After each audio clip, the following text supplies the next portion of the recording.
जगद्गुरु श्री संत तुकाराम महाराज यांचा पालखी सोहळा आता रोटी घाटात आहे। या रोटी घाटामध्ये एक 5 वर्षाचा मुलगा जो आहे तो हरवलेला होता।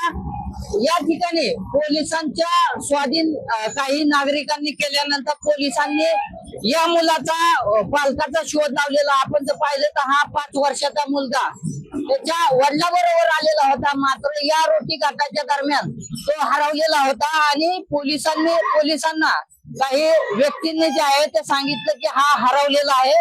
सार्थक नटू तांबे असं या मुलाचं नाव आहे। त्याचे वडील देखील आता पोलिसांनी त्यांच्या सुपूर्द केलेला। आपल्या बरोबर पोलीस आहेत।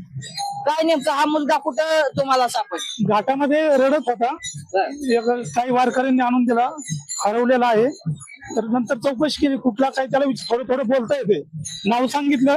नंतर कुठलं विचारलं तर पाटस, आम्ही विचारलं इथलं पाटस कोण आहे का काय। पाटसची काही लोक भेटली, त्यानंतर त्या वडिलांचा नंबर घेतला, वडिलांना फोन करून बोलून घेऊन त्यांच्या पाटस दिलेला। तुमचा मुलगा तुम्ही आणलेला होता, हरवलेला होता, काय पाहुणा होते नेमकं? काय म्हणलं सापडायचं नाही लगेच, सापडणार नाही लगेच। कुठं शोध घेतला की पुढे गेलो, पुन्हा मागे आलो। हो, आता सापडलेला आहे, पोलिसांनी तुमच्या स्वाधीन केलाय, काय पाहुणा आहे ते? चांगलं झालं, चांगलं झालं।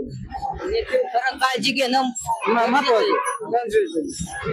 आपण जर पाहिलं तर या पालख्यांमध्ये आहे जे मोठ्या संख्येने वारकरी जे आहे ते दाखल होत असतात। खऱ्या अर्थाने लहान मुलांची काळजी घेणं गरजेचं आहे, नाहीतर अशा पद्धतीने लहान मुले जे आहेत ते हरवली जातात। यामुळे पालकांनी जे आहे ते येताना आपल्या लहान मुलांची काळजी घेणं गरजेचं आहे। नवनाथ बोरकर, जय महाराष्ट्र न्यूज, बारामती।